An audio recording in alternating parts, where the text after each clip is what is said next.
역사를 배우는 것은 한 나라를 세워가는데 매우 중요한 부분입니다.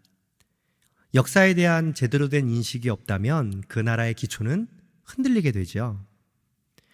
제 자녀가 초등학교 들어가면서 꼭 배우는 노래가 하나 있습니다.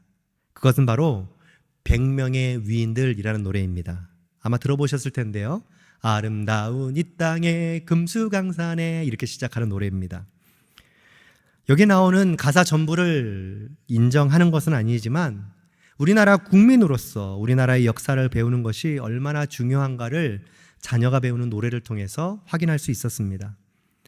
대한민국 국민으로서 한국사를 이해해야 하는 것처럼 우리는 대한민국 국민뿐만 아니라 하나님 나라의 백성이죠. 하나님 나라의 역사를 이해하는 것은 더욱더 중요합니다. 왜냐하면 대한민국이라는 나라는 잠깐 사라지고 마는 유한한 나라이지만 하나님의 나라는 영원히 사라지지 않는 천국이기 때문입니다. 특히 하나님의 나라에 대한 이해가 없다면 우리는 하나님의 백성으로서 온전히 살아갈 수 없습니다. 그런데 그 이해는 성경을 통해서 분명하고 명확하게 알 수 있습니다. 하나님 나라의 역사를 한마디로 표현한다면 구원의 은혜가 펼쳐지는 역사다라고 말할 수 있습니다. 성경 곳곳이 하나님의 구원 사건이 등장하고 지금도 그와 같은 일들이 주의 백성들을 통해서 일어나고 있습니다. 특별히 오늘 우리가 함께 읽은 본문을 보면 하나님의 구원의 역사를 바라보면서 살아가는 자녀들이 어떤 마음과 기준으로 살아가야 하는지를 고백하는 말씀입니다. 오늘 본문에 보면 여러 사건들이 등장하죠. 여리고성이 무너지는 사건, 그래서 라합이 등장하고요. 홍해를 가르는 사건, 또 하나님이 세상을 창조하시는 일들, 포로 생활 가운데 돌아오게 하시겠다는 이런 사건들을 하나님께서 말씀하십니다. 이러한 사건들의 공통적으로 나타나는 기조가 바로 하나님의 구원입니다. 다양한 배경, 또 다양한 시대, 여러 상황들이었지만 결국 하나님이 이런 상황들을 통해서 이루시기를 원하시는 목적은 구원하시는 것입니다. 이 사실을 알고 믿었던 이사야 선지자는 구원자 되시는 하나님께 간절한 마음으로 간구하고 있습니다. 이사야 선지자의 간구는 포로 생활 가운데 있는 이스라엘 백성들을 구원해 주시기를 원하는 고백이었습니다. 구절을 보면 그의 간구가 얼마나 간절하고 분명한지를 느낄 수 있죠. 9절 말씀 제가 한번 읽어보겠습니다. 여호와의 팔이여 깨소서 깨소서 능력을 베푸소서 옛날 옛시대에 깨신 것 같이 하소서 라합을 점이시고 용을 찌르신 이가 어찌 주가 아니시며 라고 고백하죠. 그런데 이사야가 하나님 앞에 간청할 때 그냥 막무가내 건져달라라고 요청하는 것이 아닙니다. 하나님의 구원이 하나님의 자녀들에게 임하는 것은 분명하지만 이사야는 합당한 근거를 제시하고 있습니다. 그 근거는 이전에 하나님이 행하셨던 그 사건과 약속을 붙들면서 요청하는 것입니다. 하나님은 시건치 않으신 분이시죠. 변개치 않으시죠. 한번 약속하신 것이 있으면 반드시 지키시는 분이시죠. 이러한 하나님의 약속을 확실히 믿고 간구하고 있는 것입니다. 생트집을 잡으면 절대 안 됩니다. 왜냐하면 우리는 그렇게 요청할 만한 사람들이 아니기 때문입니다. 엄밀히 따지면 이러한 고난과 징계는 하나님이 주시는 것이 아니라 우리의 잘못으로 받는 것이기 때문이죠.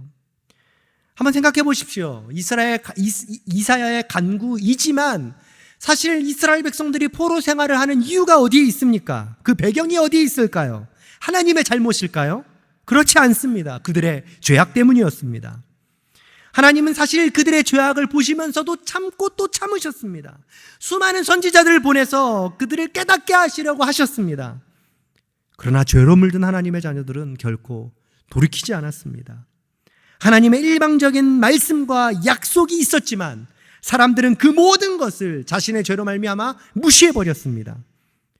하나님 그렇게 참으시고 또 참으셨지만 결국에는 그들을 향한 징계를 멈추지 않으셨습니다.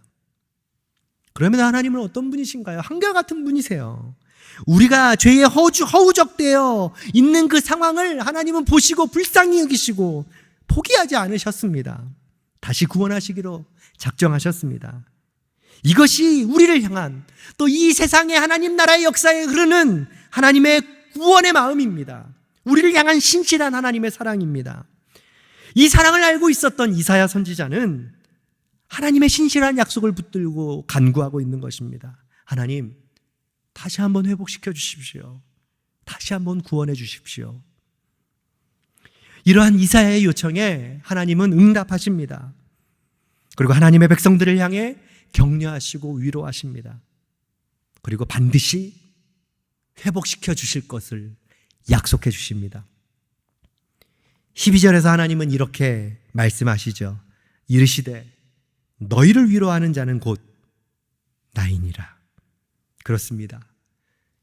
우리를 위로하시는 분은 오직 한 분, 살아계신 우리를 구원하시는 하나님 한 분뿐입니다.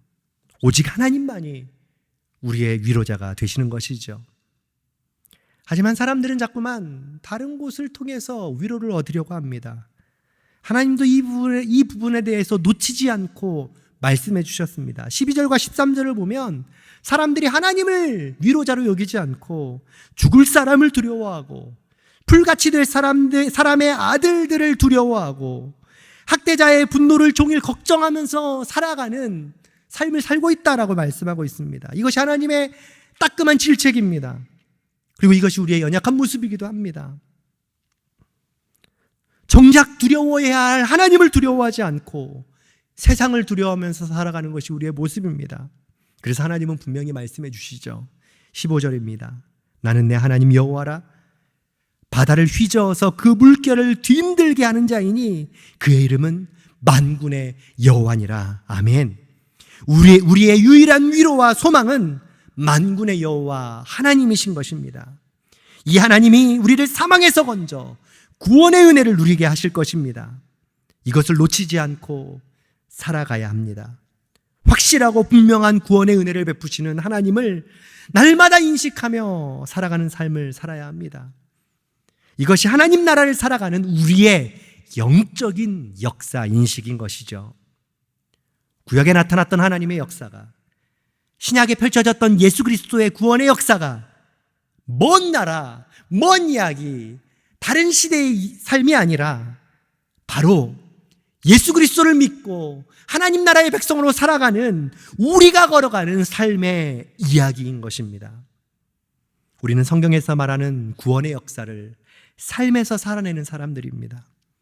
구원의 감격과 은혜 가운데 살아가는 우리의 모습이 되어야 합니다. 사랑하는 성도 여러분, 오늘도 우리가 살아가는 한 걸음 한 걸음이 하나님 나라의 역사를 써내려가는 믿음의 백성들의 삶이 되기를 주님의 이름으로 소망합니다. 이 말씀을 기억하면서 함께 기도의 자리로 나아가겠습니다.